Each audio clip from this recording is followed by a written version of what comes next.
Welcome to Daily Wisdom, Walking the Path with the Buddha, a podcast shared by David Roylance. This podcast is dedicated to guiding you to completely eliminate the discontent mind and the suffering it causes by attaining enlightenment. Learn and practice the teachings of Gotama Buddha that will guide you to fully attain a peaceful, calm, serene, and content mind with joy. To support this podcast, visit patreon.com/support Buddha or visit buddhadailywisdom.com, where you will discover a full range of courses, retreats, and online learning resources to assist you on the path to enlightenment. Now, here's our teacher to share more.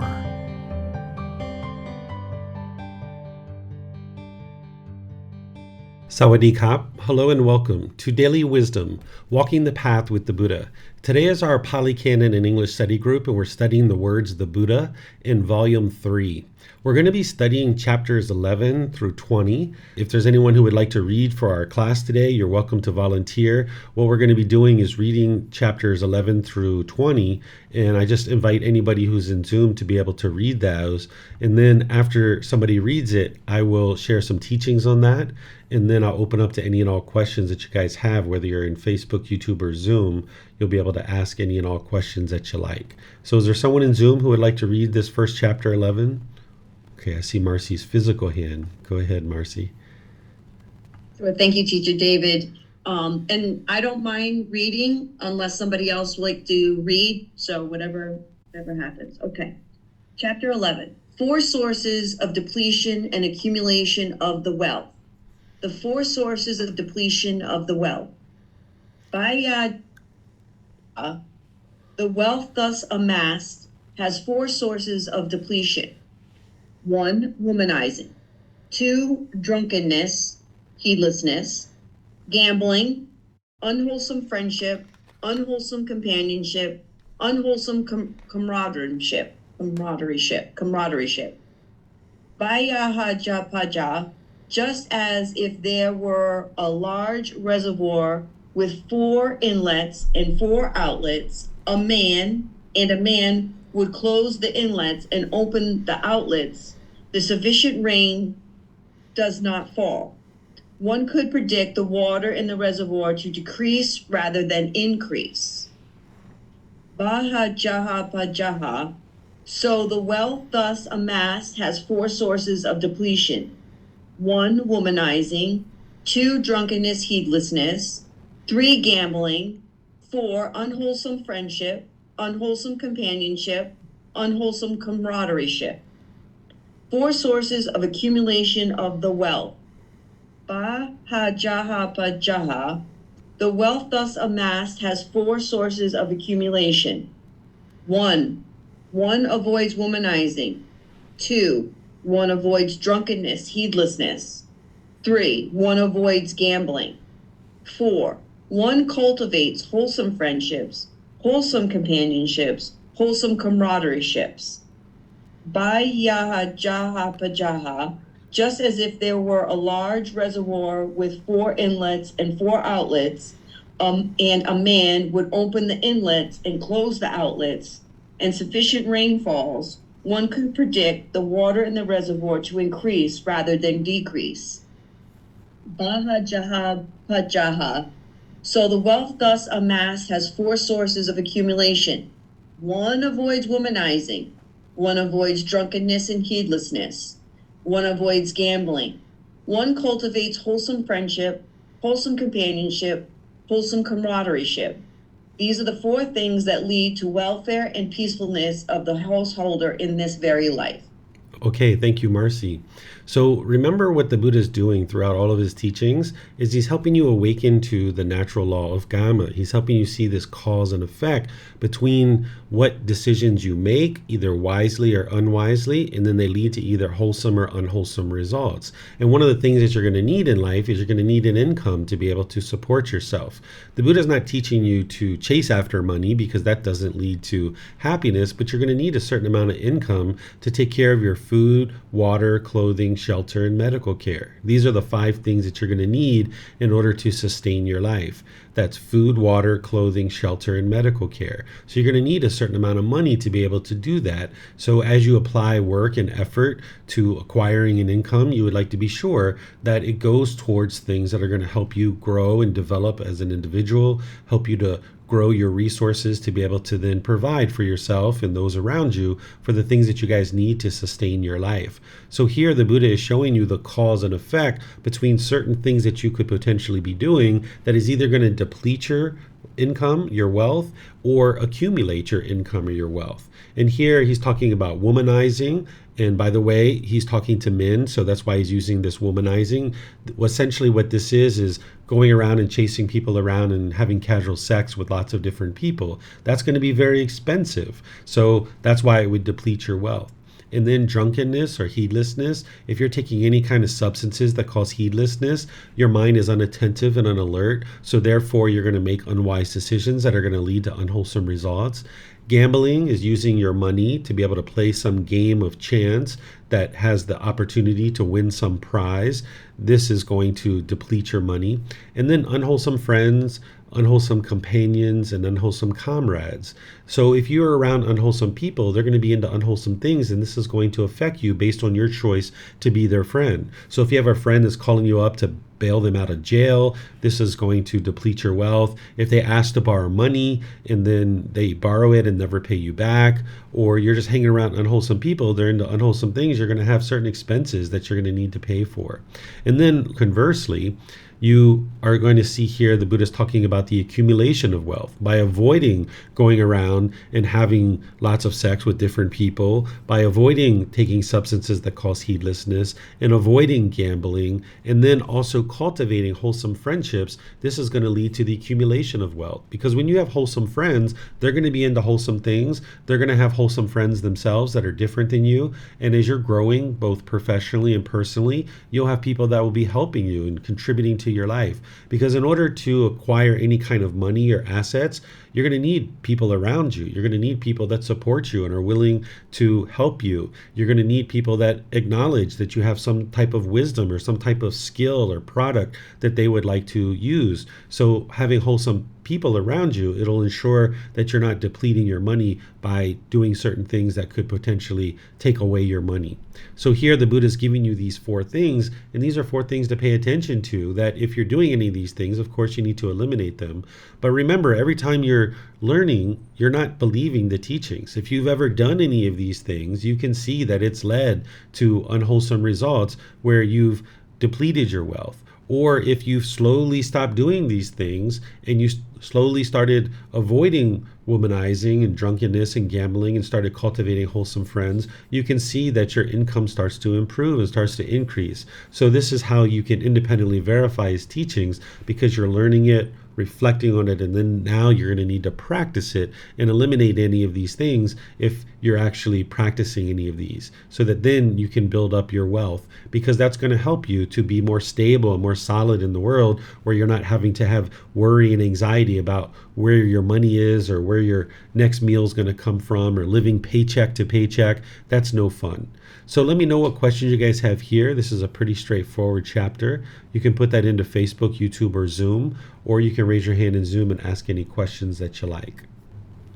Okay, it looks like Helen has a question. Go ahead, ma'am. Thank you. So you mentioned games of chance, which is gambling.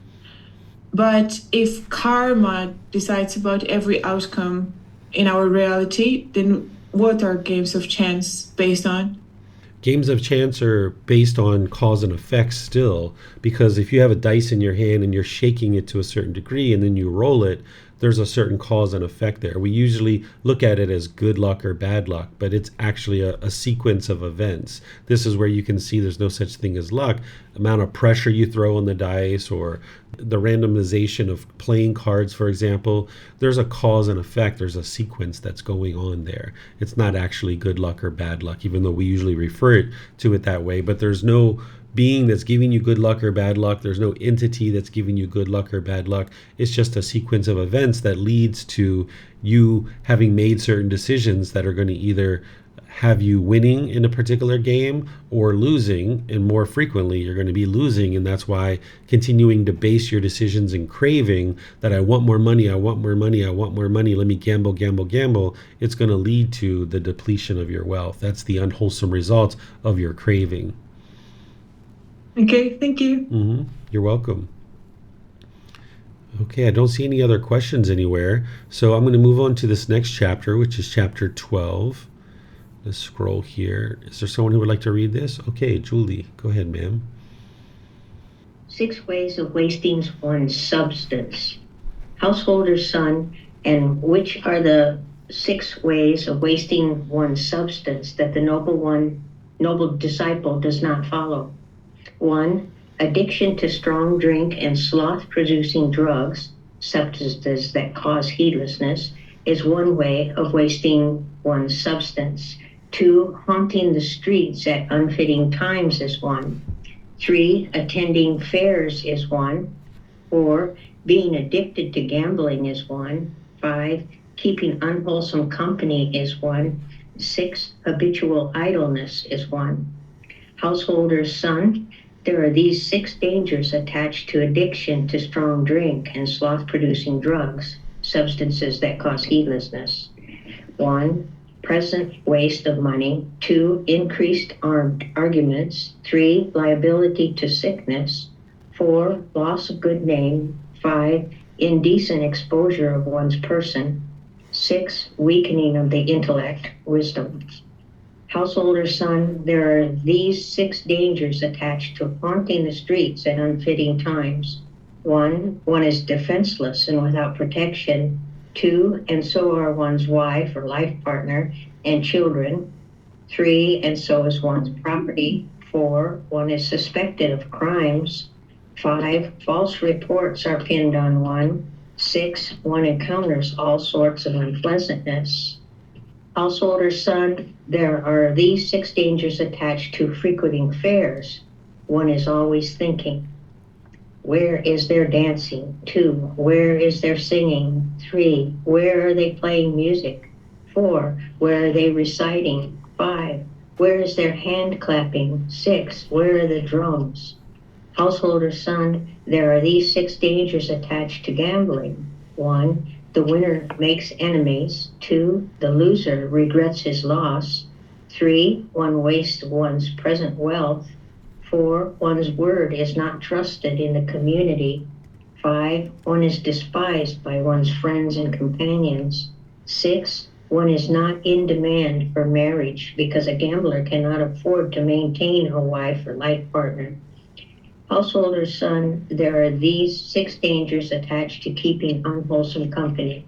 1, any gambler. 2, any glutton. 3, any drunkard. 4, any cheat.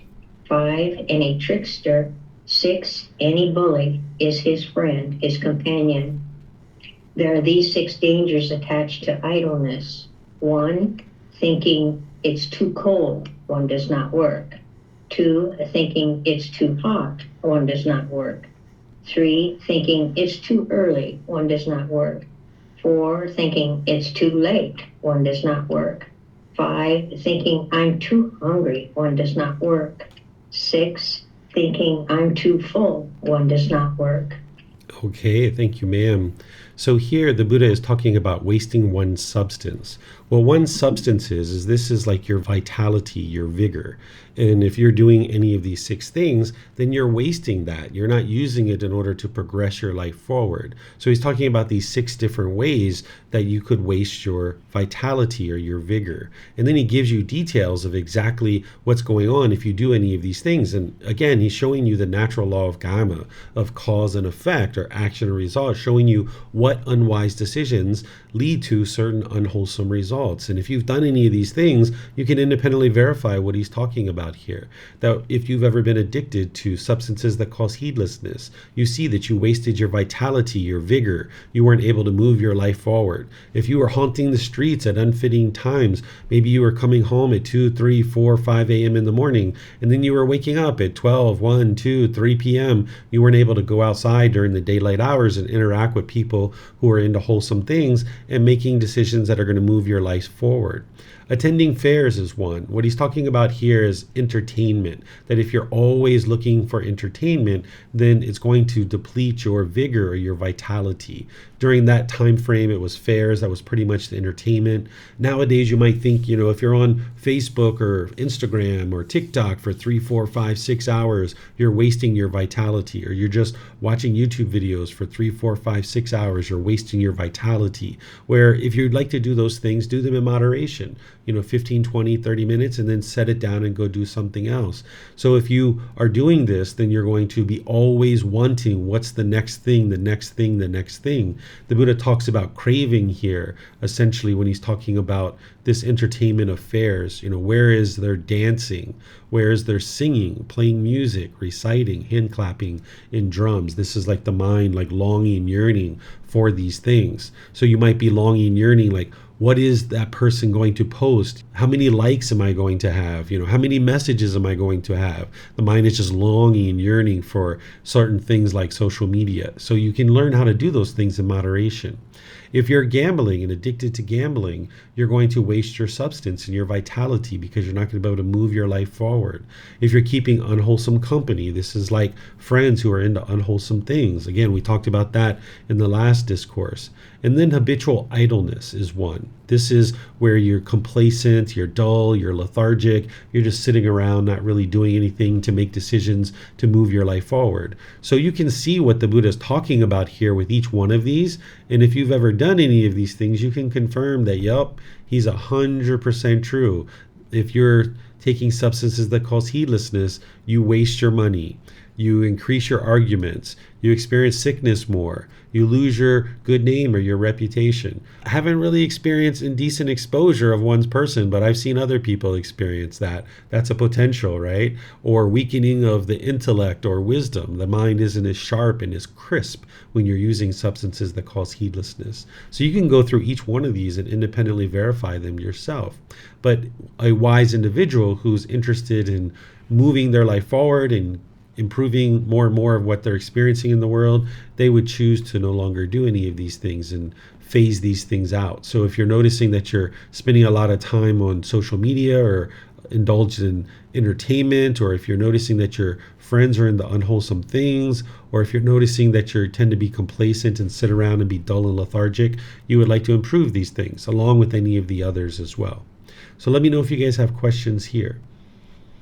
Okay, I'm not seeing any questions anywhere. So let's move to the next one, which is chapter 13. Is there someone who would like to read this? Okay, Vibhav, go ahead, sir. 5 chords of sensual pleasure. Monks, there are these 5 chords of sensual pleasure. What are the 5? Forms recognizable by the eye that are wished for, desired, agreeable and likable, connected with sensual desire, and provocative of craving. 2. Sounds recognizable by the ear that are wished for, desired, agreeable and likable, connected with sensual desire, and provocative of craving. 3. Odors recognizable by the nose that are wished for, desired, agreeable and likable, connected with sensual desire, and provocative of craving. 4. Flavors recognizable by the tongue that are wished for, desired, agreeable and likable, connected with sensual desire, and provocative of craving. 5. Physical objects recognizable by the body that are wished for, desired, agreeable and likable, connected with sensual desire, and provocative of craving. These are the 5 chords of sensual pleasure.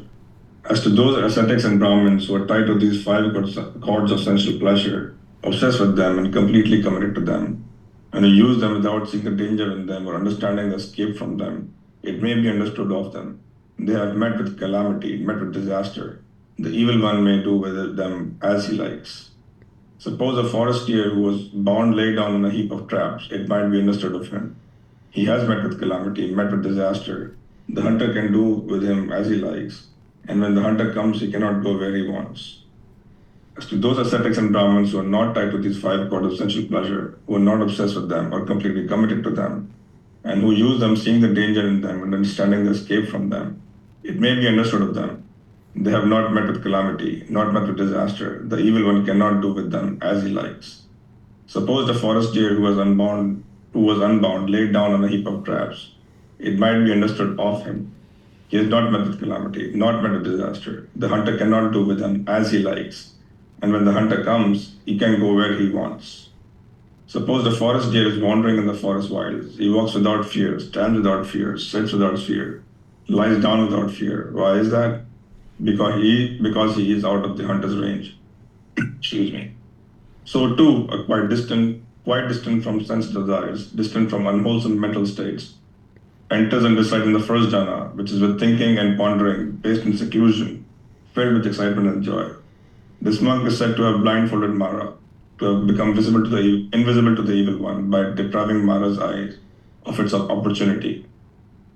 This follows the second, third, and the fourth jhana. The space is infinite, the conscious is infinite, the base of nothingness, the base of neither perception nor non-perception. The discourses are identical except for the reference to each attainment.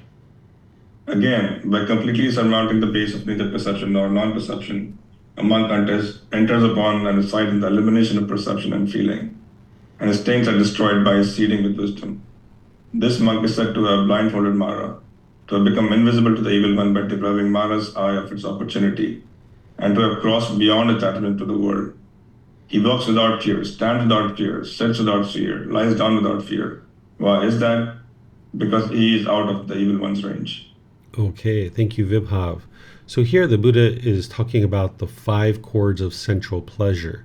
One of the things you guys are going to learn, and you've probably been exposed to with me to a certain degree, is the 6 sense bases and the fetter or the taint or pollution of central desire. This is inside the mind, where the mind is longing, yearning through the sense bases, wanting permanently agreeable contact. That when you see things that you agree with, you get pleasant feelings. When you see things you disagree with, you get painful feelings. When you hear certain things that you agree with, you get pleasant feelings. When you hear certain things you disagree with, you get painful feelings. This is the examples I give, like when you're driving in a car and you're at a stoplight and you hear music that you like, maybe you get really excited and you feel really good about that. But then when you pull up to the next light and you hear something that's disagreeable, you get those painful feelings like frustration or agitation or annoyance. This is the mind having central desire. And it's happening with the eyes, ears, nose, the tongue, the body, and the mind itself. What the Buddha is talking about here is he's talking about the chords of central pleasure. And what you need to be able to understand is the internal sense bases and the external sense bases to be able to understand the chords. What the internal sense base is the actual organ, the eye, the ear, the nose, the tongue, the body, and then the mind itself. That's the internal sense base. Then there's external sense bases, which is the form. So the eye sees the form. That's the external sense base. The ear hears the sound. The sound is the external sense base. The nose smells the odor. The odor is the external sense base. The tongue tastes the flavor. The flavor is the external sense base. The body comes in contact with a physical object. The physical object is the external sense base. And then the mind experiences the mental object. The mental object's the external sense base. So what he's talking about here is the chord. This is the longing, yearning from the internal sense base to the external sense base. And ultimately what you're looking to do is you're looking to cut this cord and get rid of it. Because as long as your mind is pulling towards the object of its affection, then what he's describing here is that Mara, this evil being, can do anything it wants with you. You can be tempted to do any number of things. So let's just say you have a craving in the mind for, say, some kind of substance like marijuana or something like this. It's only a matter of time. You maybe walk through a certain area, you hear music coming out of a bar, you smell the alcohol, you hear the laughter. Next thing you know, boom, you're right in there in the bar or laughing it up, having drinks, using drugs and alcohol and things like this. And next thing you know, you're experiencing all kinds of unwholesome results. And that's because of this cord that is pulling you towards that external sense base. The internal sense base is pulling you towards this external sense base. And what you're looking to do is cut that off and eliminate it. Because otherwise, you're going to be subjected to the unwholesome states of mind. And this evil being of Mara can do anything that it wants with you. And the Buddha is giving this analogy of laying down on traps. That if a deer lays down on traps, then the hunter can do anything it wants with this individual, with this deer. But if you aren't bound by sensual pleasure and sensual desire, then you can get to a point where you're not bound by these traps. You're free. And that's when the mind enters into the jhanas. That's where Mara knows that you've accomplished a certain amount of wisdom and you've got a certain amount of discipline of the mind, and Mara can't tempt you any longer. So by the time you get to the jhanas, it's like blindfolding Mara. Mara is this formless being that some people refer to as the devil or Satan or Lucifer or something like this. It's a real actual being that is out there trying to cause calamity in the world. And there's other beings that's working on Mara's behalf as well. These beings can't force you to do anything, but they can surely tempt you. And what you're looking to do is cultivate enough wisdom and cultivate enough inner discipline of the mind that this being, when it does tempt you, that you know to make wise decisions to move away from those things. And once your mind is in the jhanas, Mara understands that you have too much wisdom and too much mental discipline, that it's like blindfolding Mara, and Mara no longer tries to tempt you. But your mind in those jhanas can actually regress. So if you end up regressing out of the jhanas, once again, you're susceptible to Mara. So you would like to get into the first stage of enlightenment, where from there, you're not going to regress backwards. So let me know what questions you guys have here on this chapter. This is chapter 13, 5 chords of sensual pleasure. Okay, so we have a bunch of hands up. Vibhav, do you have a question, or is that just from reading? I do have a question, not on the 5 chords specifically. I did have a question on the jhanas, but if you want to take that later, I can do that as well. No, you can go ahead, because this chapter has that as well. Yeah, I've read this in multiple places about the space is infinite, conscious is infinite, base of nothingness, the base of neither perception or non-perception, but it's kind of hard to grasp what that means. So I was wondering if you could put some light on it. Yeah, there's a chapter where I explain these in detail. I think it's in volume 7. I'd have to look it up. I haven't memorized exactly what each one of these are, but I know what they are, and I wrote them down in the book so you would know what they are. These are attainments that happen in addition to the jhanas. These are 4 different attainments, but I haven't memorized them because not everybody actually experiences them. Some people do and some people don't. They deal with such things like being able to observe your past lives, getting to the point where you're not clinging to perceptions and things like this. So if you'd like to look it up in volume 7, I'm pretty sure that's where it's at. And if you can't find it, you can just let me know and I'll look it up and send you the chapter. All you need to do is take one of these and do a search on volume 7 and you'll be able to find them. Thank you. Mm-hmm. Okay, looks like Marcy has a question. Go ahead, ma'am. Thank you, Teacher David. So Teacher David, I have noticed that the mind and the body gets what people would call goosebumps or tingling or a sensation of like excitement. I've noticed this, and I find that I get it, especially with what the portion, I'm probably going to say his name wrong, Barbara brought up. When that was being read, I felt this extraordinary amount of joy, and I could feel the tingling in the body, and I got the goosebumps, and I was having this. At that moment in time, am I cutting that sensation off too as well? Because I know that this mind has had craving towards enlightenment, and it's only been recently when I have cut that craving off and said to the mind, nope, we're slow progress, gradual progress, let it go. As long as you keep practicing, you will eventually get there, let it go. So am I doing this correctly? Is this doing it correctly by cutting that off at that time? Yes, those goosebumps, those warm, fuzzy feelings, those are the bodily sensations associated with conditioned pleasant feelings. So the 4 foundations of mindfulness, where you're aware of the bodily sensations, the feelings, the condition of the mind, and the mental objects, that's what that is you're aware of those bodily sensations associated with the pleasant feelings. There is no secret on the path to enlightenment, but if there's one thing to really clue into that's going to absolutely help every single person get to enlightenment, is that you got to be able to see those conditioned pleasant feelings as just as much of a problem as the painful ones. Because if you can cut off and let go of the conditioned pleasant feelings, you're not going to experience the painful ones. As long as the mind's experiencing the conditioned pleasant feelings, then the painful ones are waiting right around the corner. Because whatever your mind formed a conditioned pleasant feeling about, that condition isn't permanent, and as soon as it changes, the mind isn't experiencing the pleasure anymore and it moves to the pain. So the mind needs to be willing to let go of this temporary pleasure in order to get to the permanent enjoyment, the permanent joy. So eliminating these cords of central pleasure is what you're doing when you're cutting off and letting go. When you're noticing the bodily sensations coming up, that's the early warning system that's alerting you that your mind's about to form a conditioned feeling, and you'd like to cut that off and let it go, and preserving the mind and guarding the mind. And that's what's going to ultimately help propel someone to enlightenment. Thank you, Teacher David. You're welcome.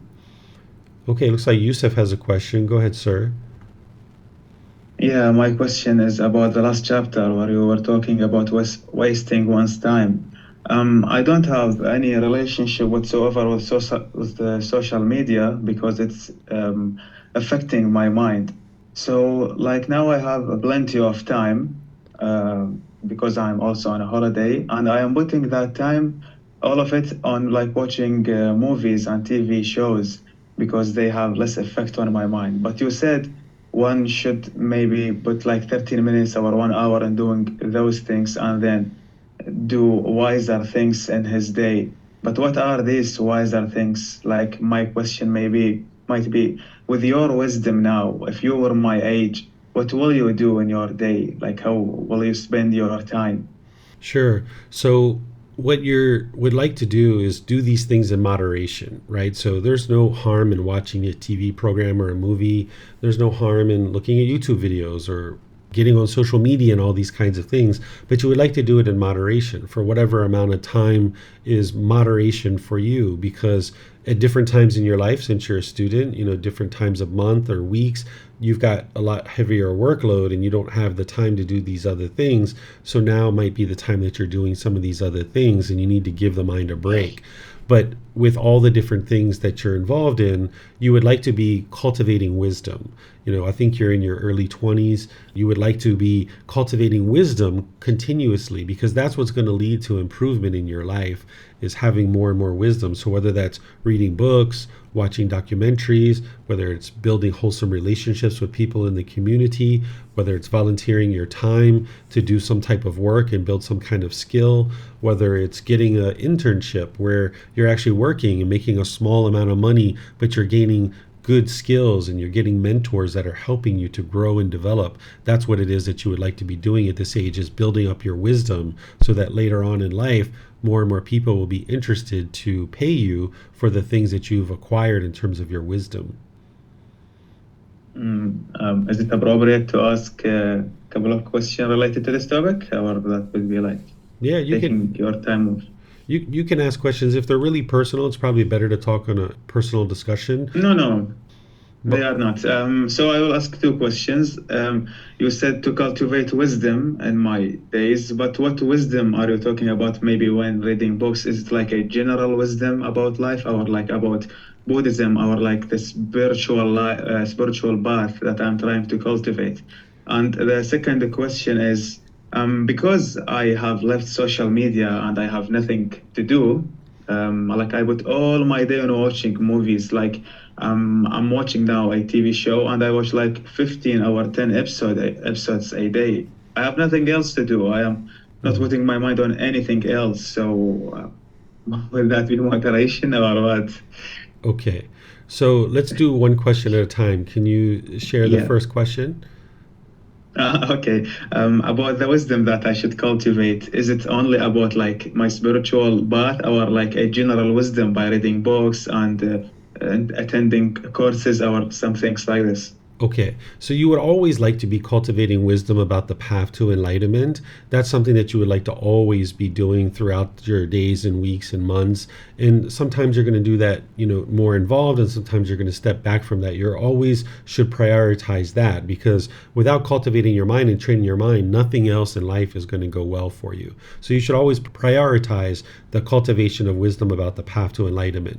But there's other things in the world to cultivate wisdom about too, and you would like to look at doing that, whatever it is that you're interested in, whatever field of study that you're interested in, whatever type of career that you might be looking towards. You can be cultivating wisdom not only through books, but like I mentioned, through volunteering your time or doing internships and things like this. When I was going through college, I was constantly working. I started out in food service because that's essentially what people do, is work in restaurants and catering companies and things like this. But then I started to pivot and I started to work in a computer lab. Then I worked for some different manufacturing companies, but I was doing computers because that was my major. Then during the summers, I would work for the government in order to work in doing computers. So I was always building up my skills so that ultimately by the time I graduated college, it was really easy for me to get a job and get a really decent salary and a nice job because I had all this resume of skills and things like this. And I also had money to be able to support myself when I left college too. So you would like to be working on, yes, building up your wisdom about the teachings of the Buddha, but you need to be building your wisdom about your career and whatever it is you're going to provide to the world in order to sustain your life through your livelihood, because you're going to need to provide the world something so that the world is comfortable to provide you something to sustain your life. Okay, so in relation to this, because social media affects my mind, I decided to put my mind on some things that it can rest doing, such as watching TV shows. So when you said read books or watch documentaries or some things like this, my mind just isn't able. Like when I take a book to read it, I throw it away after 10 minutes. When I try to watch something else to entertain myself, I throw it away. When I try to watch a YouTube video, I throw it away. The only thing that my mind can rest with is maybe movies or TV shows. Mhm. I said, yeah, okay, maybe now my mind isn't ready to do other things because if maybe feeling bored or something. Maybe I need couple months, couple years till I get used to that.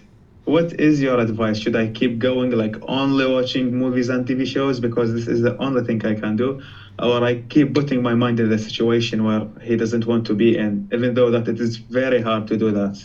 Yeah, that's what you should do, is you should build up your ability to sit and read a book or look at some other things, because the mind's pulling you through the central pleasure, through these cords towards the movies, and you're binge watching. That's a craving. When you're watching 10, 15 episodes of a particular show, that's the mind craving more and more and more of this particular show. You need to learn how to pick something up and put it down. So if you're going to pick up an episode of a show, watch that one episode and then pick up a book. And if you normally can only read it for 5 minutes before you toss it aside, try to read it 7 minutes or 8 minutes, and then go do something else, and then come back and do that book some more. And slowly but surely, you're going to learn, the mind's going to be trained to be able to now do the things that you need, because you're going to need this balance where you can take in TV programming and things are on a screen, but you're going to need to learn how to sit and digest something through reading as well. The fact that your mind doesn't like it and it's not interested in it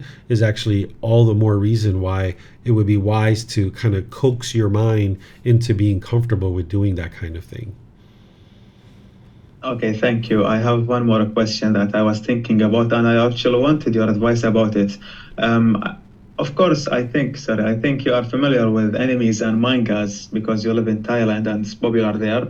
So sometimes I try to set myself to watch a whole anime season or a whole manga chapters, 20 or 30, just to train my mind. Look, mind, you are watching this or you are reading this, so finish it before you jump to another thing, before you jump to a movie and then YouTube and then Facebook. Finish this and then go on something else. But is it this the middle way, or I might need to put 10 minutes a day, an hour a day, or what? Because it is hard because my mind keeps jumping and jumping and jumping from thing to thing. You're going to need to feel this out for yourself, because you need to sit with the mind and look at the mind. So if you're picking up a book and you're reading for 5 minutes and you feel like you've hit a wall, go out for a walk. Go walk around, go get a glass of water, whatever it is that you need, and then come back to it and try to soak it in again, and do this little by little and kind of coaxing the mind into being comfortable to read. And you're going to have to observe the mind and decide what amount of time at any given time you're going to need to be reading versus going off and doing something, because your mind's going to be functioning differently at different times. I can't really give you a pre-prescribed prescription of how long to do one thing or another, but that's where your mindfulness comes in and your wise decision making. If you know that you need to move the mind in this direction, you're not interested in forcing it, then you take the mind up to where it needs to be and where it feels comfortable, and then go for a walk before you come back and read again. Okay, thank you. Thank you very much. Yeah, you're welcome. All right, Helena. Thank you. So when it comes to cards, like I will give two scenarios. Let's imagine that we are like in a beautiful garden full of flowers. And the second scenario would be like a wonderful concert of classical music. And let's say I'm in those scenarios and I recognize conditional positive emotion and a craving. So what should I do? Pat off and let go, and like just like I still don't know what to do, like at a concert, let's say, like how to enjoy it without the craving in that situation. The mind hasn't learned how to do that yet because you're very early in practice. So if you've already gone to the concert and you're there and you notice all this pleasure coming up in the mind, of course you would like to try to cut that off and learn how to enjoy it while not having conditioned pleasant feelings, but your mind's not going to know how to do that at this stage. You've only been studying with me for a few months. So you're going to experience some conditioned pleasant feelings, some painful ones, and neither painful nor pleasant over the next few years as you're making your way to enlightenment. So in that situation, yes, you would like to cut it off and let it go, but just understand that the mind can't do what it is that I'm sharing with you that it needs to do, which is learn how to enjoy this event without having conditioned pleasant feelings. But as you start experiencing more and more of getting rid of the craving, desire, attachment, and the sensual desire, it'll start peering through where you can start experiencing some situations where you just enjoy it, but you don't have conditioned pleasant feelings. It's just going to take time to accumulate enough meditation, enough generosity, enough practicing of the Eightfold Path that the mind starts getting a taste of this. And then you can start to know more and more what that's like. Okay, patience. Thank you. Yep. It's interesting because you can hear me talking and teaching about what one should be doing and what you need to experience, and you might understand it intellectually, but the mind just won't do it. The mind can sometimes become frustrated with this because intellectually you'll know, say it's unwise to, I don't know, do one particular thing or another, but yet you do it anyway because the craving is so strong, right? And this is where it can become frustrating sometimes, but that's where you got to let go of any craving to be perfect today and realize that you're a work in progress and that sometimes you're going to intellectually know something is unwise, but the mind still does it. And then you got to look at that and see the results and how, it led to something unwholesome, and convince yourself that you're not going to be doing that in the future. There's some cravings that it took me, 5-6 years to get rid of from the time that I actively got on the path. And, I was letting them go before that without even realizing that that's what I was working towards. So you're going to have this kind of buildup where the mind needs to mature and mature and mature through all the meditation and the generosity and the cutting off and letting go before something actually is let go. So as you've heard me share, we say cut it off and let it go, but it's really cut it off and cut it off and cut it off and cut it off and cut it off and cut it off and cut it off and cut it off and cut it off. And somewhere down the road, some of these cravings, it can be multiple months or years, then the mind actually lets it go, right? So it's going to take some time. All right, Marcy, do you have a question? Yes, teacher David, real quick. So I had an experience this past Sunday. I was invited to my oldest daughter's house for a Labor Day get-together. And my daughter and I had been estranged for many, many years, so this was something that was coming around again. I went and we were playing Pictionary. And this being Marcy prior to, understanding and really practicing the Buddha's teachings, was usually the loudest person in the room, probably very much intoxicated or under some other kind of substance, kind of almost out of a control being. But on this adventure that I was there, the being was very much reserved. A lot of action going on around, but I was very reserved, and it wasn't I was trying to do. It was just something I was doing, but it was brought to my attention that people had noticed that I seemed disattached, but I didn't feel disattached. Like I was enjoying myself, but I just wasn't standing on the coffee tables, taking shots and, going crazy. I was just really just more enjoying watching others interact around me and playing Pictionary. Is this something that people on the path to enlightenment will experience with other beings? Will other people see them as being detached or antisocial or less, I don't know, less fun? I don't know. I didn't feel like I was having less fun. I was enjoying myself. What you're experiencing is being around people who have expectations of you and wanting you to be a certain way. And when you're not meeting their expectations, they feel like something's wrong.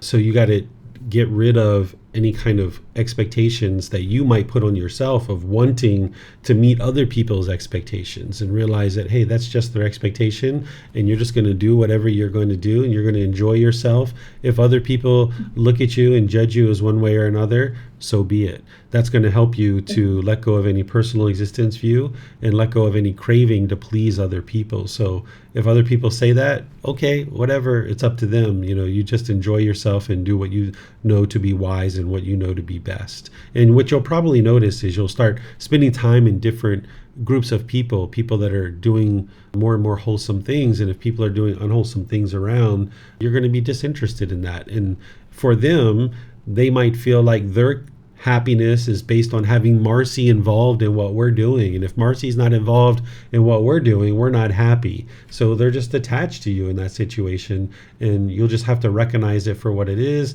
and just continue to do what it is that you know to be wise.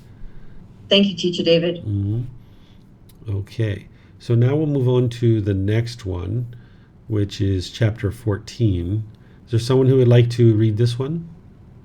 Okay, it looks like Marcy and Helena both have hands up, so I'm going to go to Helena. I think, Marcy, yours was just up from before. 5 factors of well-spoken speech.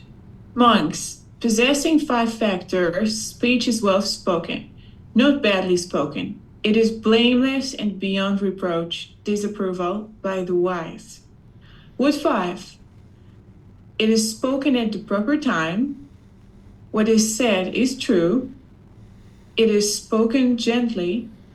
What is said is beneficial, and it is spoken with a mind of loving kindness.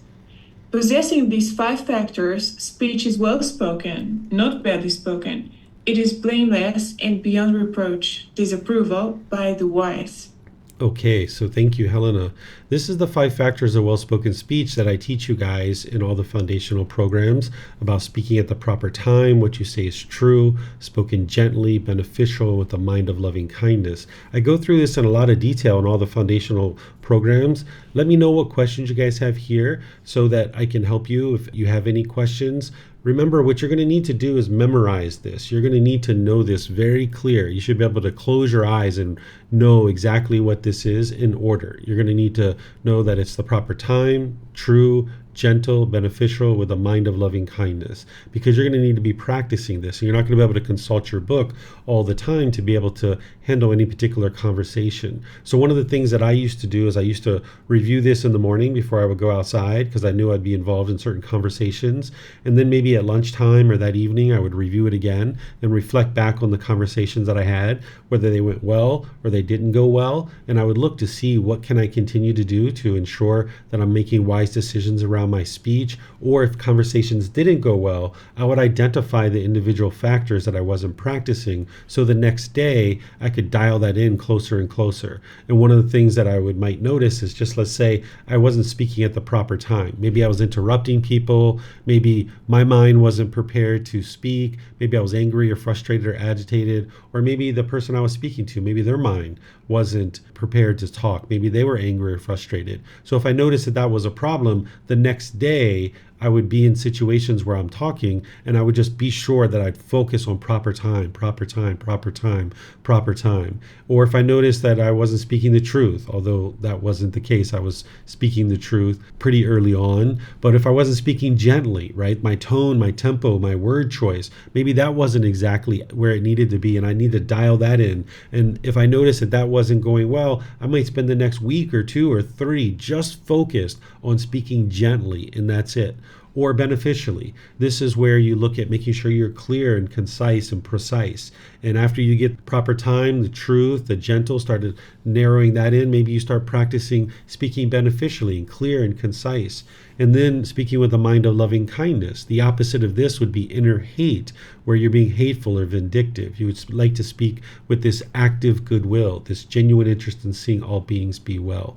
So if you guys have questions on this, let me know. I just shared with you a little bit of a summary of what these are, but also giving you some guidance that you're going to need to memorize them, and you might need to refresh your memory 2 or 3 times a week. I would be refreshing my memory on this as I would go out into the world and practice it closer and closer.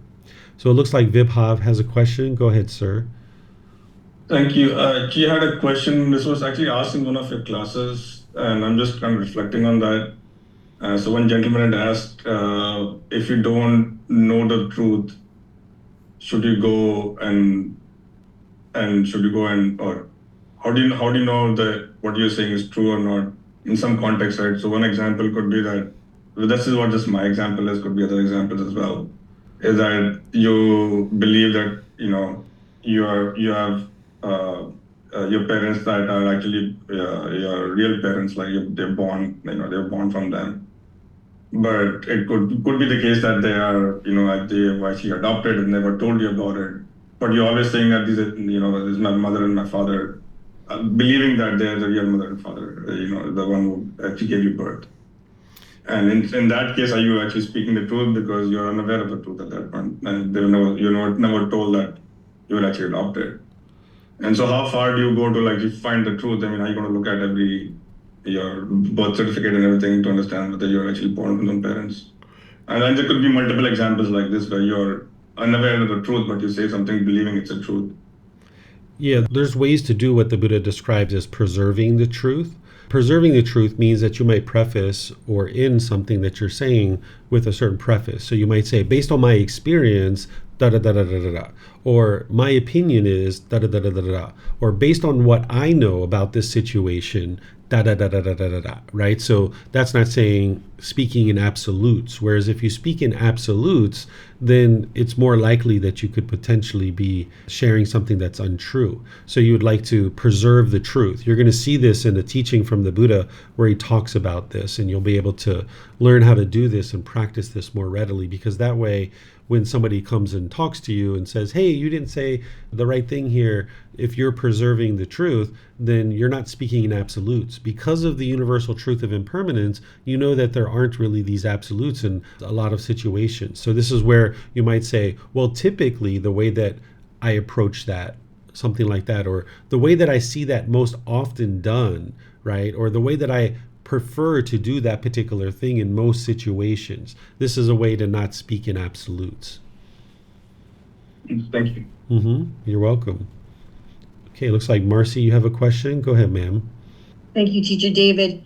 Most recently, I have found that I have been restraining the mind when it comes to speech. The mind has had urges to be the one to know, to give the wisdom, speech the wisdom. But I'm noticing that I'm pulling back, even when I feel there's that sense of like, I know this truth, and I know this would be beneficial, and I'm gonna say it because it's out of love and kindness.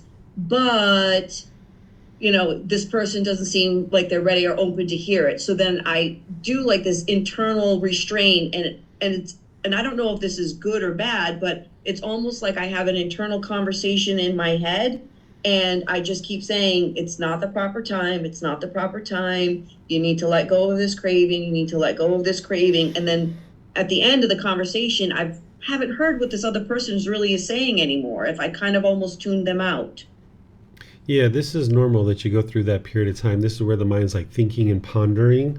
And this is going to help you not only to learn to speak with right speech, but it's going to help eliminate conceit too, because in that situation that you're talking about, there's conceit there where the mind's wanting to step in and tell other people what they should or shouldn't do. So it's really good for your practice of right speech, but also for conceit.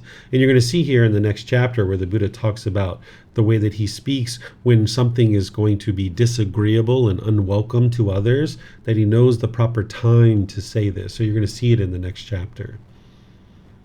Thank you. Mm-hmm. Okay, let me see if we have any questions anywhere else. Looks like Mayu Lee's asking a question on Facebook. Let me see here. I do not get much sensual pleasures. I do enjoy being by the water. Lately, I have been enjoying paddleboarding on the water at the cottage. Although I was enjoying it, I was not attached to it, and when it was time to get out of the water, the mind was okay with it. Is this safe to say that this mind is not attached to the cord of sensual pleasure in terms of paddleboarding? Potentially, it sounds like it. If you're completely comfortable doing it and not doing it, and you're completely fine getting out, there's a good chance there that you're not attached to it. That's what you've got to observe with the mind. I wouldn't be able to just tell you just based on your comment here. But the more you develop your mindfulness, you'll be able to tell for yourself. But the things you're talking about here, Mayuli, this is what you would experience for someone who's not attached to it. Is you can enjoy it for the moment, you have a great time doing it, and then when it's over, and you're off to the next thing. And you're not longing, yearning for that thing anymore. If you have a attachment to something, it's going to be like, oh, I don't want to stop paddleboarding. No, I don't want to get out of the water. This is so fun. It's almost like a little kid throwing a temper tantrum. And that's kind of overtly, but then you can also sense the mind doing this sometimes, that it's kind of tugging and pulling. So it sounds like you're not noticing any of that. So there's a good chance that you're not attached. But don't convince yourself of that. Just stay vigilant of the mind. Be observant of the mind. Don't let the guard down. The mindfulness is the guard. And you would always like to have that guard there to protect the mind, that if you're observing that the mind's longing, yearning, and pulling in any direction, whether you thought that the attachment to paddleboarding was gone or not, if you notice it, cut it off and let it go. Because if you convince yourself that you're not attached to paddleboarding, then you'll miss it when there's actually a longing, yearning. Because sometimes these are very subtle. There's these residual cravings, these little residual clinging, especially when you get into that third stage of enlightenment. There's just these little underlying things that you almost won't even notice if you're not paying attention to it, because they're so subtle by this point, because you've let go of a lot of the really significant ones. But by that point, your mindfulness is so well tuned that you'll be able to notice those little minor ones. So don't ever convince yourself that you're unattached to anything. Just stay vigilant and diligent in every situation. And if any point you notice that you are attached to paddleboarding, then cut it off and train your mind to let go mentally. But of course, you can still do things while not being attached to it. Okay, I'm not seeing any other questions anywhere. So let's move to the next chapter. This is chapter 15, which is titled The Tathagata's Speech. Is there someone who would like to read this? Okay, looks like Vibhav got in there first. Then I saw, I think it was Helena or Marcy, and then Julie. Okay, so go ahead, Vibhav. The Tathagata's speech. So too, Prince, such speech as the Tathagata knows to be untrue, incorrect, and unbeneficial, and which is also unwelcome and disagreeable to others, such speech that the Tathagata does not speak. Such speech as the Tathagata knows to be true and correct but unbeneficial, and which is also unwelcome and disagreeable to others, such speech that the Tathagata does not speak. Such speech that the Tathagata knows to be true, correct, and beneficial, but which is unwelcome and disagreeable to others.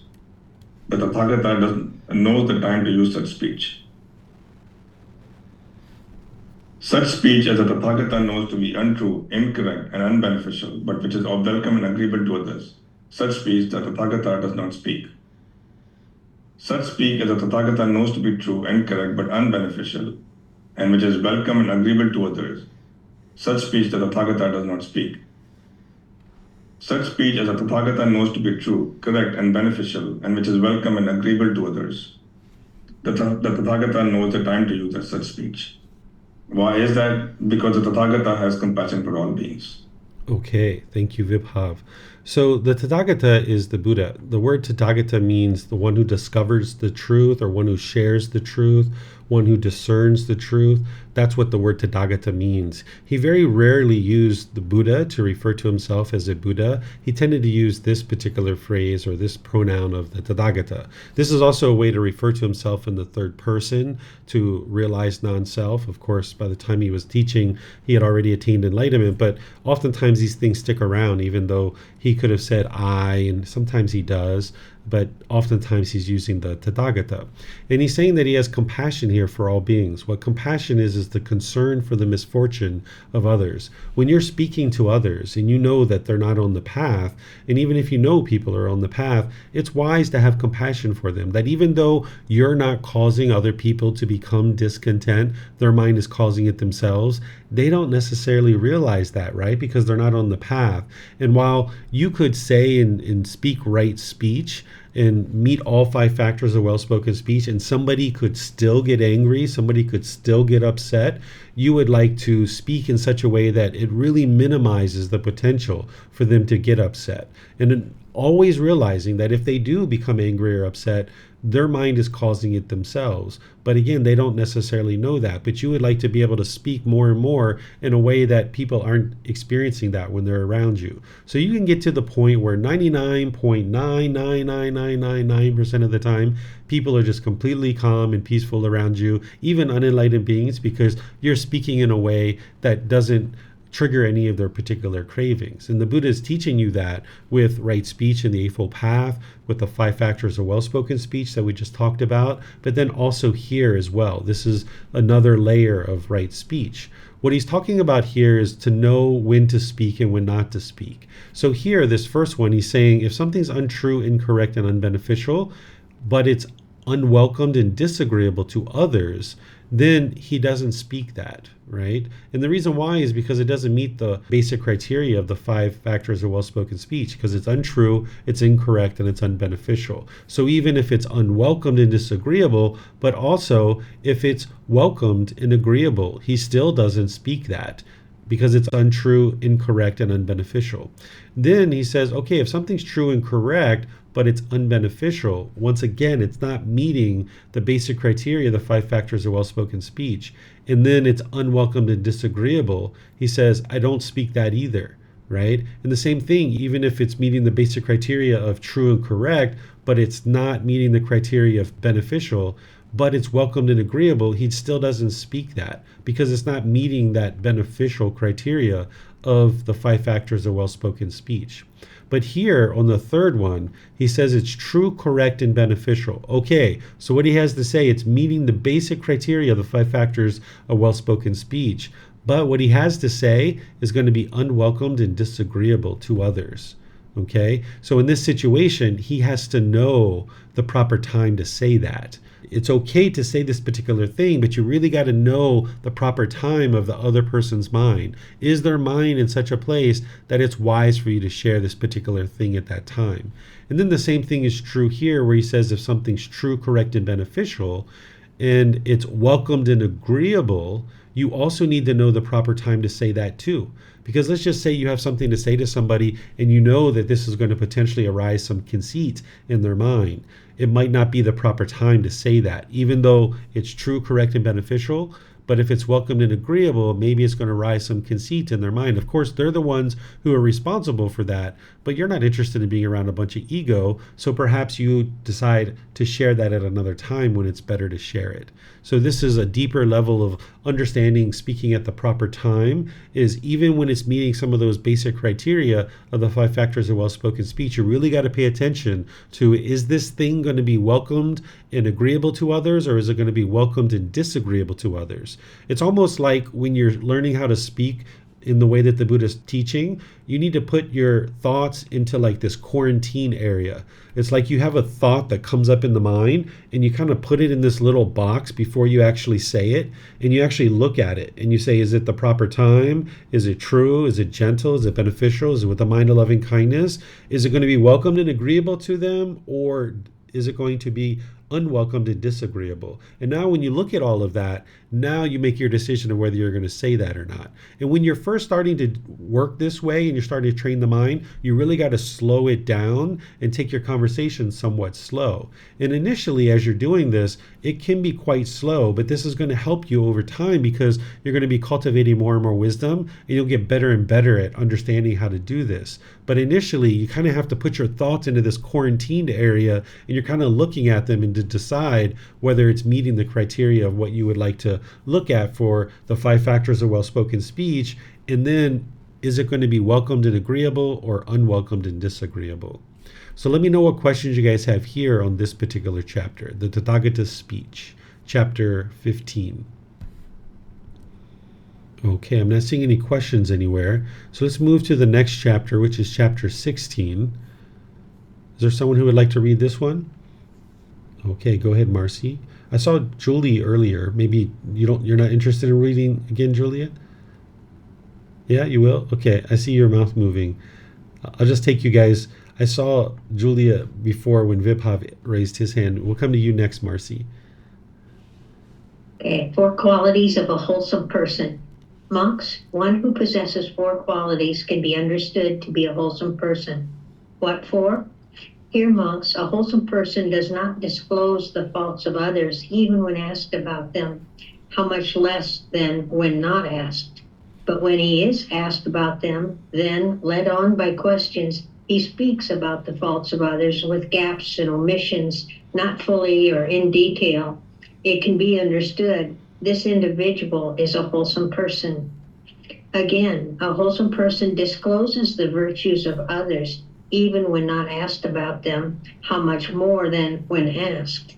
But when he is asked about them, then, led on by questions, he speaks about the virtues of others without gaps and omissions, fully and in detail. It can be understood this individual is a wholesome person. Again, a wholesome person discloses his own faults, even when not asked about them, how much more than when asked. But when he is asked about them, then, led on by questions, he speaks about his own faults without gaps and omissions, fully and in detail. It can be understood this individual is a wholesome person. Again, a wholesome person does not disclose his own virtues, even when asked about them, how much less than when not asked. But when he is asked about them, then, led on by questions, he speaks about his own virtues with gaps and omissions, not fully or in detail. It can be understood this individual is a wholesome person. One who possesses these 4 qualities can be understood as a wholesome person. Okay, thank you, ma'am.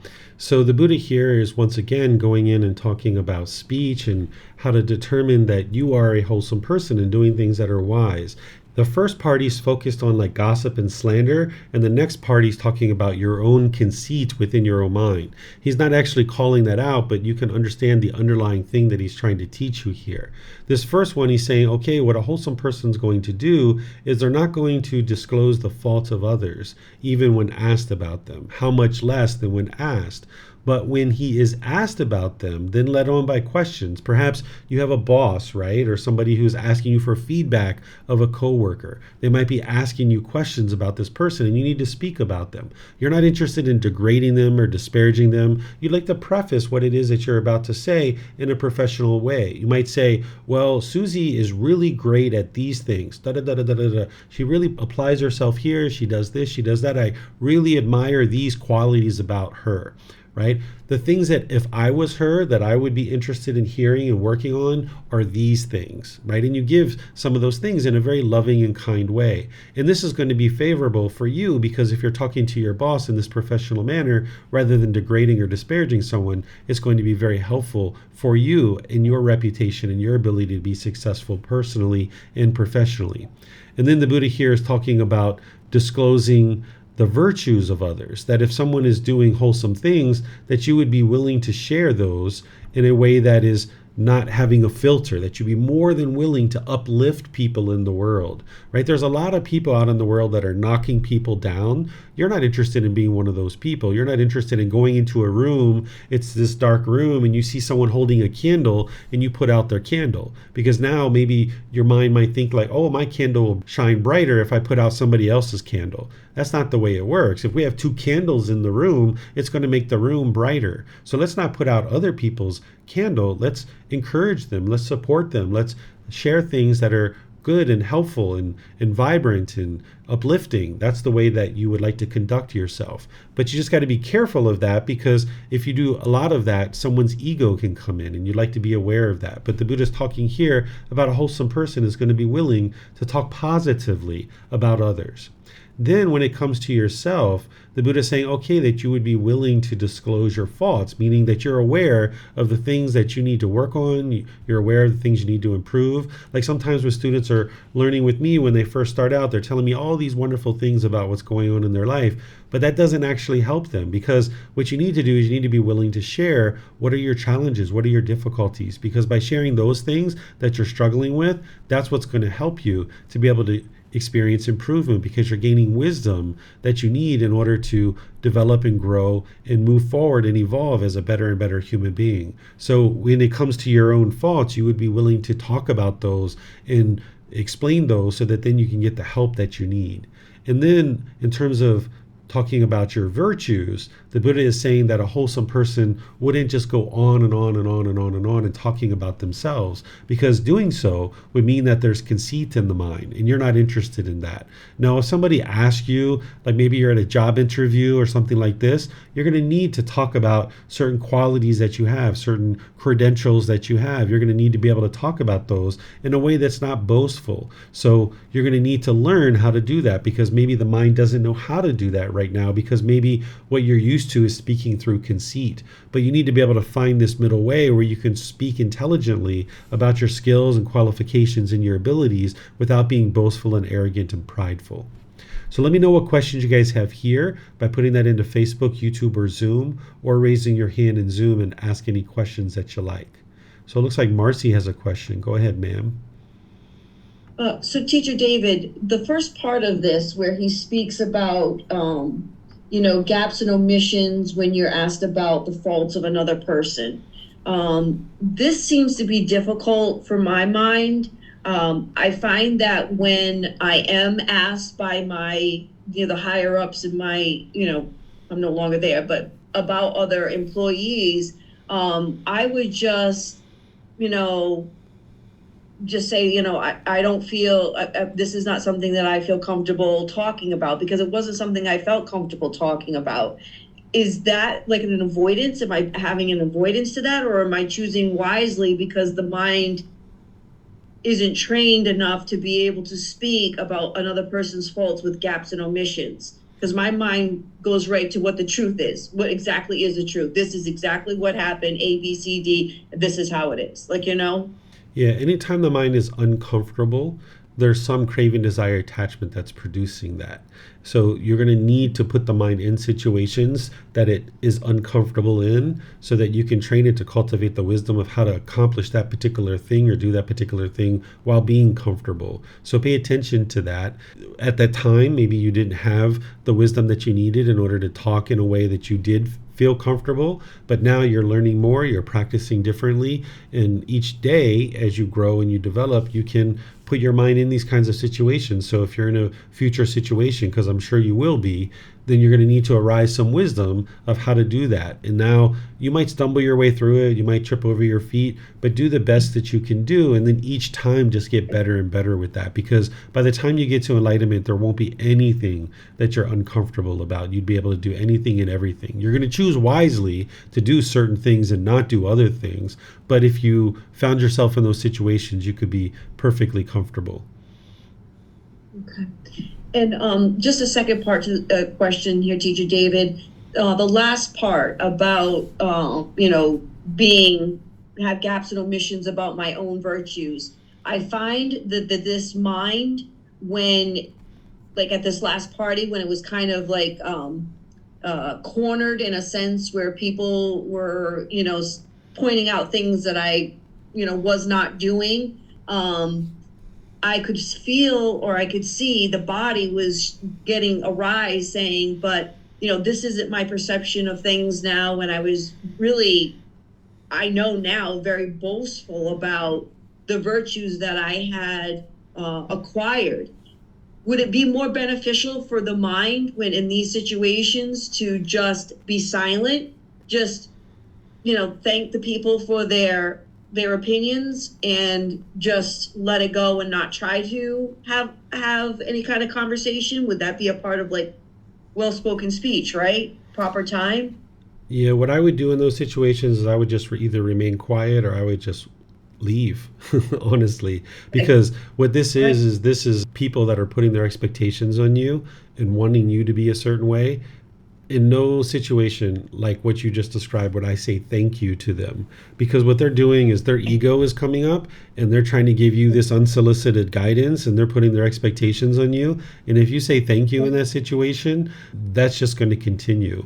You either would need to decide to just remain quiet if you're going to stay there, or just quietly get up and excuse yourself and go somewhere else, or just leave entirely. Because that kind of situation is like people coming at you, putting their expectations on you, their conceit is arising, and you're not interested in being around those kinds of things because people are just judging you and looking at you in one way or another. I'm not sure whether it was family or friends, but I would really distance yourself from those kinds of things and those kinds of situations and those kinds of people that are doing that, because you're just going to invite those kinds of things by saying things like thank you and continuing to be around that stuff. All right. Thank you, Teacher David. That was most helpful. Yeah, I was in a situation just recently where I went with a couple of students into the main building of the temple. I teach in a classroom, but I went to the main building to see somebody else, and I sat down and we were kind of sitting around this person, and immediately their ego started coming up and they started telling me what I should and shouldn't be doing and what I should or shouldn't be saying. And I just looked to all the students and I said, okay, I'm going to leave now. And I just got up and walked out.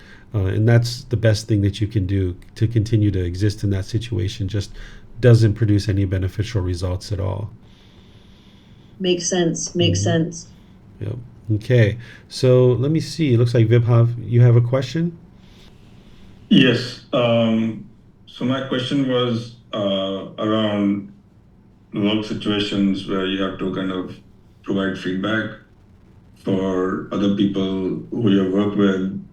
And a lot of times, it's more feedback is about improvement, not necessarily, and in some cases it could be, feedback that could be, the company is asking for feedback for evaluation purposes, right? So, and the feedback is not always positive about persons, either like there's some room for improvement or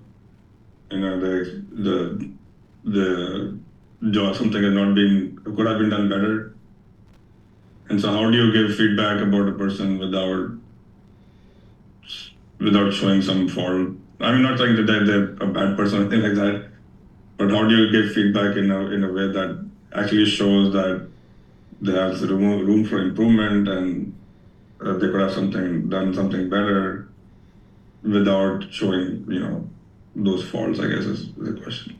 Yeah, that's what I was saying, where what you would like to do is preface whatever you're going to say with like 3, 4, 5, 6 different wholesome qualities and things that this person's doing well, and then come in with 2, 3, 4 things that they need to improve. And that's the way that you can share something with somebody in a way that they're comfortable to receive it. Oftentimes it's best to put these things in writing, because oftentimes when people are hearing these things, the contact is too much because they're seeing you and the facial expressions, they're hearing things, they're in that environment, that oftentimes these things written are much better. But you would like to preface whatever you're going to say that they can improve on with some things that they're doing very well, so that they can see that you're not just being demeaning and degrading and diminishing, but instead you see these wholesome qualities as well, and they'll tend to receive your feedback much more positively that way.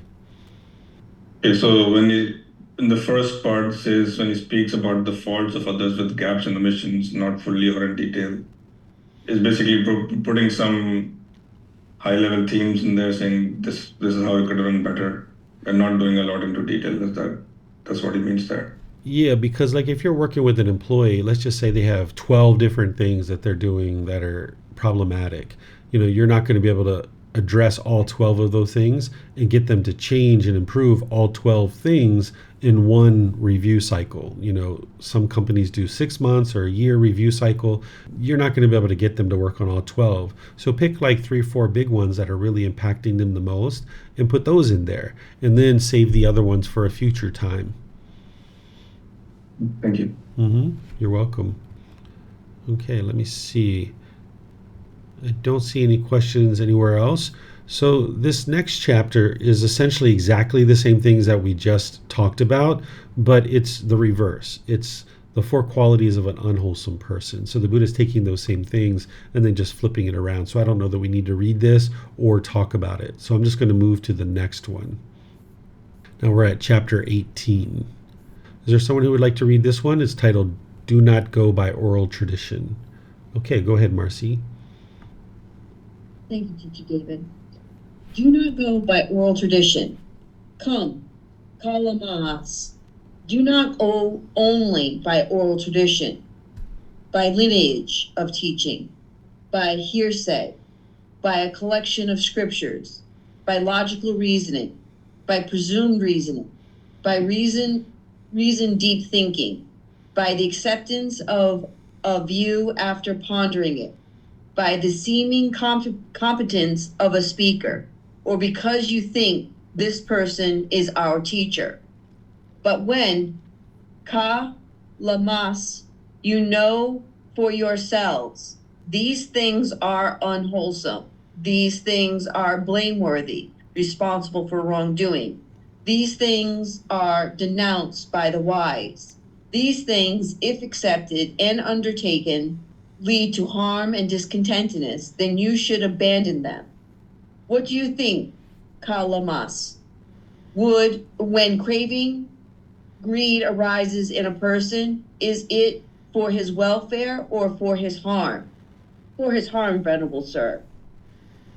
Kalamas, a craving, greedy person, overcome by craving greed, with mind obsessed by it, destroys life, takes what's not given, transgresses with others' wives, and speaks falsehoods, and he encourages others to do likewise. Will that lead to his harm and discontentedness for a long time? Yes, venerable sir. What do you think, kalamas, when anger, hatred arises in a person? Is it for his welfare or for his harm? For his harm, venerable sir. Kalamas, a person who is full of anger, hatred, overcome by anger, hatred, with mind obsessed by it, destroys life, takes what is not given, transgresses with others' wives, and speaks falsehoods, and he encourages others to do likewise. Will this lead to his harm and discontentedness for a long time? Yes, venerable sir. What do you think, kalamas, when ignorance, delusion, unknowing of true reality arises in a person? Is it for his welfare or for his harm? For his harm, venerable sir. Kalamas, a person who is unwise, deluded, overcome by ignorance, delusion, unknowing of true reality, with the mind obsessed by it, destroys life, takes what is not given, transgresses with another's wife, and speaks falsehoods, and he encourages others to do likewise. Will that lead to his harm and discontentedness for a long time? Yes, venerable sir. Come, kalamas. Do not go only by oral tradition, by lineage of teaching, by hearsay, by a collection of scriptures, by logical reasoning, by presumed reasoning, by reason deep thinking, by the acceptance of a view after pondering, by seeming competence of speaker, or because you think this person is our teacher. But when you know for yourselves, these things are wholesome, these things are blameless, not responsible for wrongdoing. These things are praised by the wise. These things, if accepted and undertaken, lead to welfare and peacefulness, then you should live in accordance with them. Okay, thank you, Marcy. So here, what essentially the Buddha is teaching you is what I teach you guys from the very beginning when you first start learning. Don't believe anything, right? Don't just listen to a teacher, including me and others. Don't just look at books and scriptures. Don't just go on lineage. If this person has some lineage and they're trace their lineage back to some particular teacher, just because someone speaks in a way that you think they're fairly competent. That's not what you're interested in doing. You're interested in getting to wisdom. That's what's going to lead to your enlightenment. So you need to know what's wise and unwise based on your own understanding through learning, reflecting to independently verify, and practicing. And then the Buddha goes through here with his student things like craving, anger, and ignorance to determine if this student understands what those are and whether or not they would lead to harm or other problematic situations in their life. And this particular student did understand that. So the Buddha was just confirming that this student understood what he had been learning, and that craving, anger, and ignorance isn't going to produce any beneficial results. So now that's what you look for. You look for within your own mind, you look for within your own life, whether or not you have any craving, anger, and ignorance, because that's what's going to lead to unwholesome results. And you need to get to the point where you're eradicating all of that and you're arising generosity, loving kindness, and wisdom, because that's what's going to lead to the improvement to the condition of the mind. So don't just go based on someone's credentials or what clothes they're wearing or what people are saying about them. You need to be able to see and know for yourself. That's how you get to wisdom. What questions do you guys have on this chapter? Okay, I'm not seeing any questions anywhere. Okay, so let's go to the next one, which is chapter 19. Is there someone who would like to read this one? Okay, Keely, go ahead. To understand even a single sentence, headman, because if they understand even a single sentence, that will lead to their welfare and peacefulness for a long time. Yes. That's all? Yes, that's it. Okay, thank you. It's just one sentence. So this is extracted from a certain teaching of the Buddha where he was explaining that if somebody learns his teaching and they understand even just a single sentence, that'll lead to their welfare and peacefulness for a long time. So let's just imagine, somebody walks into the temple, they overhear a conversation, and they hear that loving kindness eradicates anger, hatred, and ill will. And that's the only thing that they hear. And they walk away understanding that they need to be more loving and kind. If they just started doing that, that would be very good for their welfare and peacefulness for a long time. That's what the Buddha is saying. If you understand even a single sentence of his teachings, this is going to lead to your welfare and peacefulness for a long time.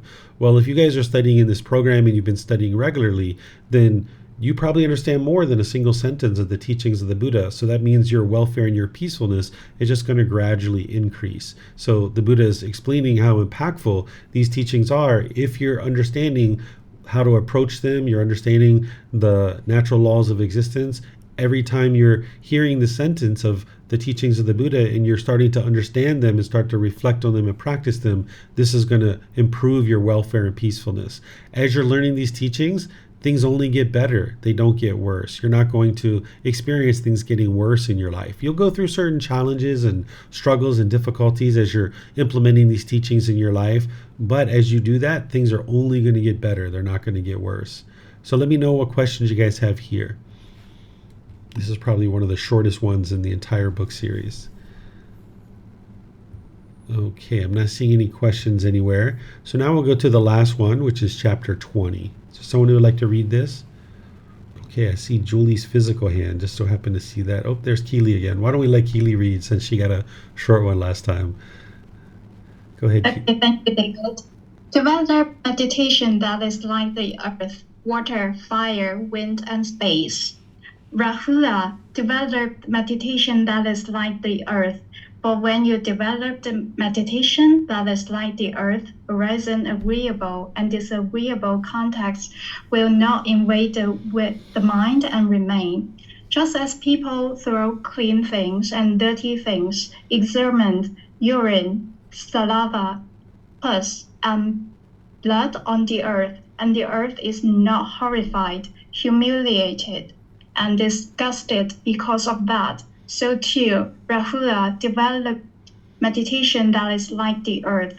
For when you develop meditation that is like the earth, horizon, agreeable and disagreeable contacts will not invade the mind and remain. Rahula, develop meditation that is like water. For when you develop meditation that is like water, horizon, agreeable and disagreeable contacts will not invade the mind and remain. Just as people wash clean things and dirty things, excrement, urine, saliva, pus, and blood in water, and the water is not horrified, humiliated, and disgusted because of that. So too, Rahula, develop meditation that is like water. For when you develop meditation that is like water, horizon, agreeable and disagreeable contacts will not invade the mind and remain. Rahula, develop meditation that is like fire.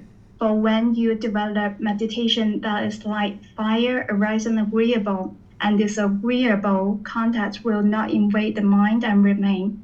Just as people burn clean things and dirty things, excrement, urine, saliva, pus, and blood in fire, and the fire is not horrified, humiliated, and disgusted because of that. So too, Rahula, develop meditation that is like fire.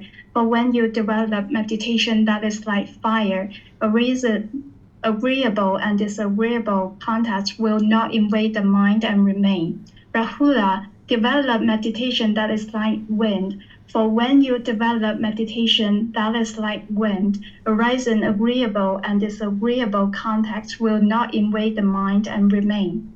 Just as the wind blows on clean things and dirty things, on excrement, urine, saliva, pus, and blood, and the wind is not horrified, humiliated, and disgusted because of that.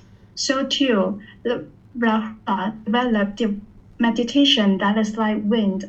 For when you develop meditation that is like wind, horizon, agreeable and disagreeable contacts will not invade the mind and remain. Rahula, develop meditation that is like space. For when you develop meditation that is like space, horizon, agreeable and disagreeable contacts will not invade the mind and remain. Just as space is not established anywhere, so too, Rahula, develop meditation that is like space. For when you develop meditation that is like space, horizon, agreeable and disagreeable contacts will not invade the mind and remain. That's all. Thank you. Okay, thank you, Keely. So what the Buddha is talking about here is developing a strong, steady, solid, stable meditation practice.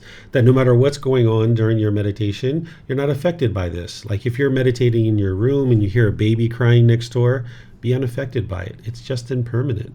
Or you hear some lightning outside, you don't have to jump and be fearful. Just remain unaffected, right? So this is the way that you would like to develop your meditation practice, to the point where you would like to get so peaceful in your meditation that if you died in that moment, you'd be completely fine with that.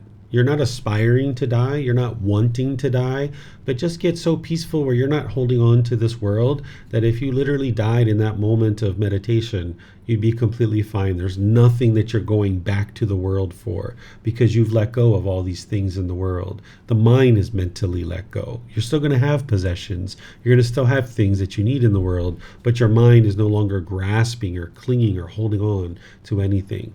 And here the Buddha is using earth, water, fire, wind, and space because these are often referred to as the four elements here. This is how they described things during the lifetime of the Buddha, mainly the body. This is how they would diagnose the body and they would treat the body with certain herbs.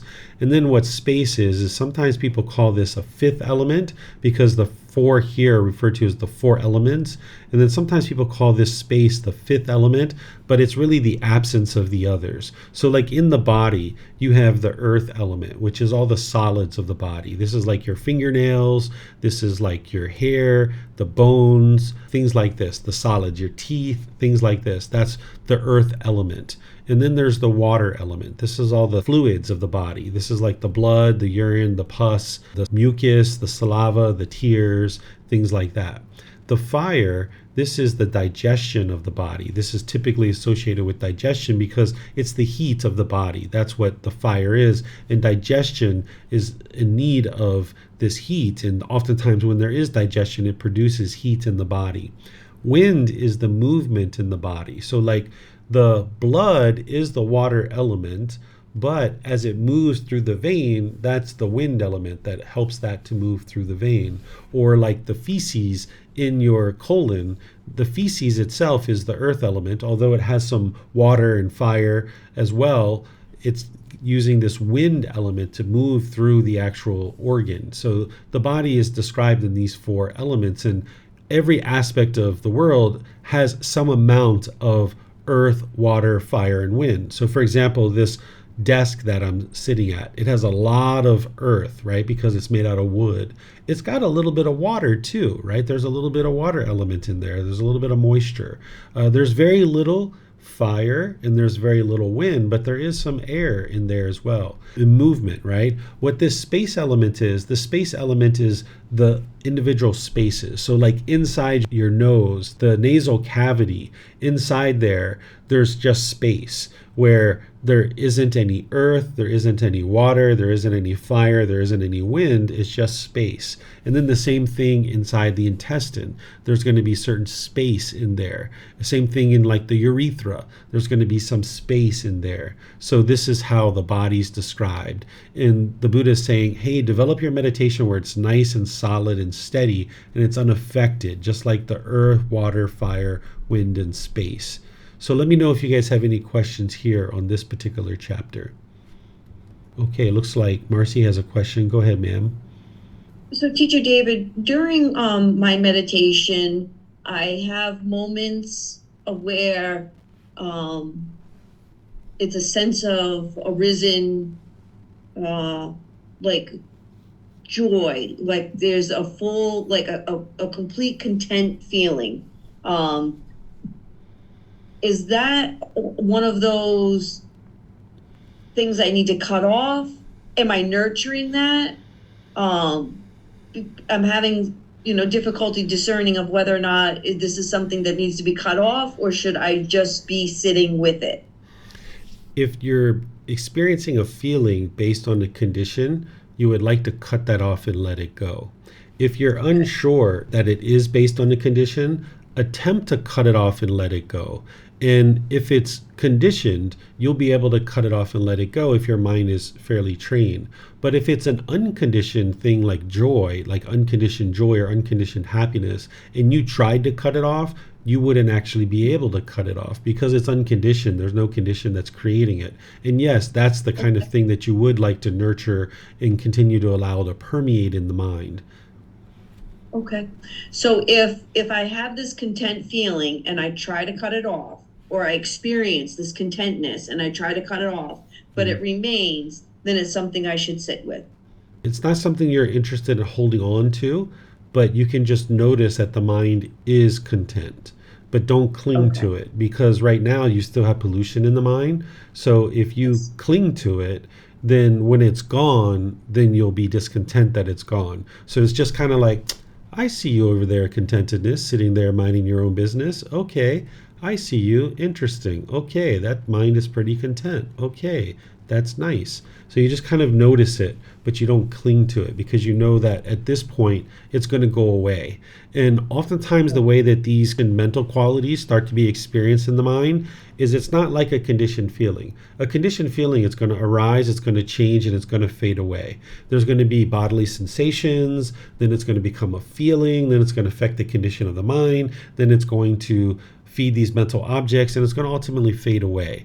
These unconditioned mental qualities will start peering through as you're getting more and more of the pollution out of the mind. It's like the rays of the sun starting to peer through. They're either on or they're off. They don't arise, they don't change, and they don't fade away. It's either on or off. And that's how you'll know that it's an unconditioned mental quality versus a conditioned feeling that arises, changes, and fades away. So this is how you'll start experiencing those. It'll either be on or it'll be completely off. There's no arising, there's no changing, and there's no fading away of this particular peace, joy, the contentedness, the calmness in the mind. It's either just on or off. And if you try to cut it off, you won't be able to cut it off. But you just notice that it's there, because those are the qualities of the mind starting to shine through from the enlightened mental state as you're getting more and more of this pollution out of the way. It's like the rays of the sun starting to shine through. And so there would be no bodily sensations that would accompany it then, because it would just either be there or not be there.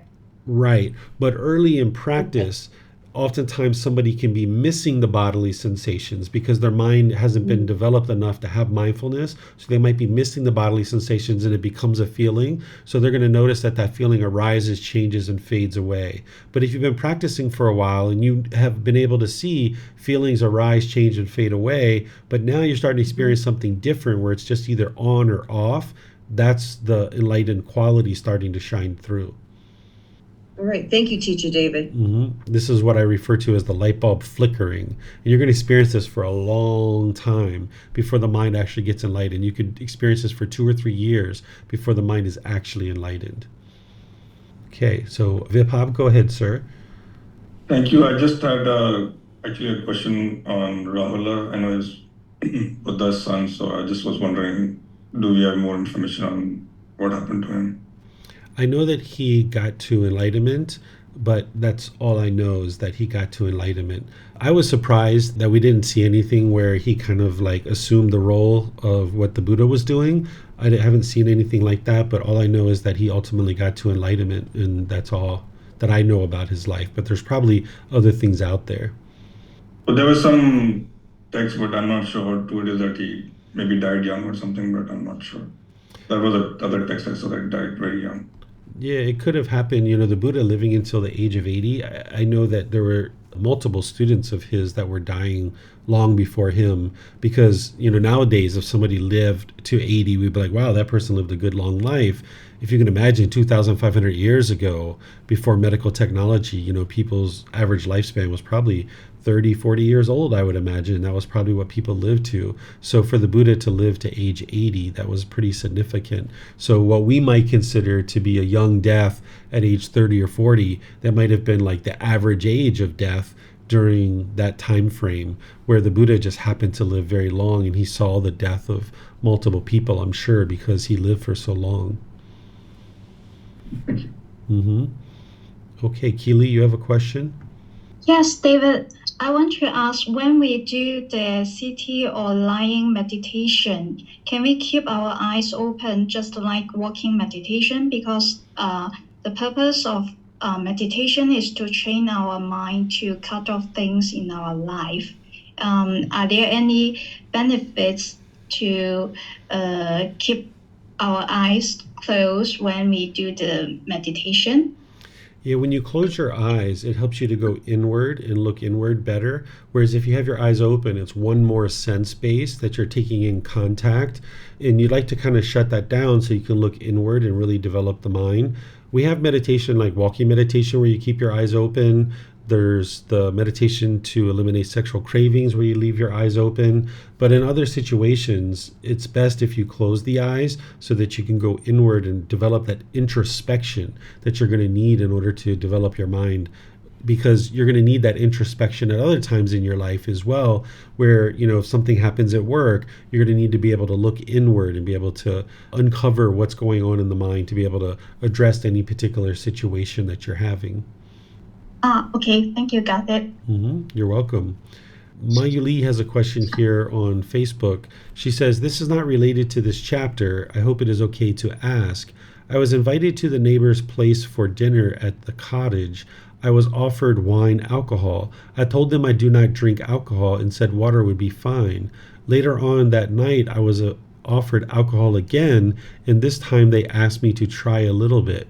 I understand they were trying to be a good host and it was their craving. I didn't want to offend them and told them that I can't drink because I'm practicing the word of the Buddha and is part of the 5 precepts not to drink alcohol. Is this the way I should respond in the future? How can I respond to this type of situation? So this is Mara, right? This is Mara trying to tempt you into, hey, come and do this thing. And you've got to have that wisdom. And it sounds like you did. So that's great, Mayuli. If I were you, I wouldn't have gone into a lot of detail about what you said here, where you said, I told them that I don't drink alcohol and I said water will be fine, because the way that people function is like when somebody's doing something wholesome and they realize they're doing something unwholesome, by allowing you to continue to do things that are wholesome, they feel like less of a person within their own mind. It kind of brings to their attention that they're doing something unwise. So they're going to try to lure you into doing what it is that they're doing, because then they can feel better about what it is that they're doing. So if you're being offered alcohol like this at a night over at a neighbor's house, what I would have said is I would have just said, oh, I'll take some water. I wouldn't even gone into I don't drink alcohol, because that brings to their mind that, hey, we're doing something that's unwise. In order for us to feel comfortable, we've got to convince her to drink some alcohol. And that's the only way that we can feel comfortable, because they have a craving and a desire for everybody to do the same things as they are, because otherwise it brings to their attention they're doing something unwise. So if you leave that first part out and just say water will be fine, or, oh, thank you for your offer, I'll drink some water, or something like that. And then, of course, if they say, well, why don't you drink? You could just say, oh, I prefer not to drink. I prefer to drink water today. Right? You could say it that way. And then if they keep persisting, you could let them know that you practice the teachings of the Buddha, but that's up to you in each situation, how much you would like to expose. But initially, don't need to tell them that you don't drink. Just let them know that what it is that you would prefer, and stay focused on the positive, that this is what I would prefer, which is the water. That's the way I would have handled it if I was you. Okay. I don't see any other questions anywhere. Okay. So what I'll do is just thank all of you guys for joining. Thank you guys for reading. Thank you guys for your questions. If you're studying outside of class, thank you for that as well, because the more that you're studying and learning and growing, when you come to class, you'll be able to ask questions and participate in ways that is going to help us to get deeper and deeper into these teachings. Again, I apologize for switching up the chapters from last week to this week, but now we're going to be back onto our normal schedule, where next week we're going to be in chapters 31 through 40. So if you'd like to read ahead of time or you read after class, you'll be able to do that. We're going to just pick it up and go forward from there. Tomorrow in our group learning program, we're going to be in Volume 1, Chapter 21. This is where we're talking about the future of our planet and how to do no harm to our planet. So if you'd like to join that, you're welcome to do that. On Wednesday, I'm going to be doing meditation with students and opening up to any and all questions that you guys have. And then the following Saturday and Sunday, you guys know that we do the group learning program in the Pali Canon English study group. I'm going to be traveling here starting on Wednesday. I'm going to be making my way to Mexico. And then for 3 weeks, I'll be in Mexico. So as long as I have internet connection, as long as I'm sitting in front of a computer, I'm going to be teaching all the same normal classes that I always teach. Plus, I'm going to be teaching the classes at the places in Mexico. I've got 2 courses that I'm going to be teaching in 2 different cities, and those aren't going to be live streamed. Initially, they were planning to do that, but they weren't able to bring together the equipment that was needed to do that. But I'll still be doing the morning and evening classes that I normally do, because the time zone is perfect for me to be able to continue to teach classes. So I'll be able to see you on Saturdays and Sundays and Wednesdays, just like I always do. So thank you all for understanding if I experience some impermanence along the way. Maybe a flight gets canceled. Maybe I get stuck in an airport somewhere and I can't teach. You never know. When I went to Egypt a couple of years ago, there was a couple of times where there just wasn't enough bandwidth for me to get online and teach. So if you guys are online and it's like, 5 minutes past the time where I would normally be teaching and I haven't shown up yet, you'll know that there's been some impermanence somewhere. So thank you all again for joining, and perhaps we'll see you guys in a future class. Be well and have a lovely rest of your day. Take care. Sawadee ka. Thank you for listening to this podcast. To provide support for this podcast, visit patreon.com/support Buddha. To access more teachings, visit buddhadailywisdom.com. There, you will discover a full range of courses, retreats, and online resources to assist you on the path to enlightenment.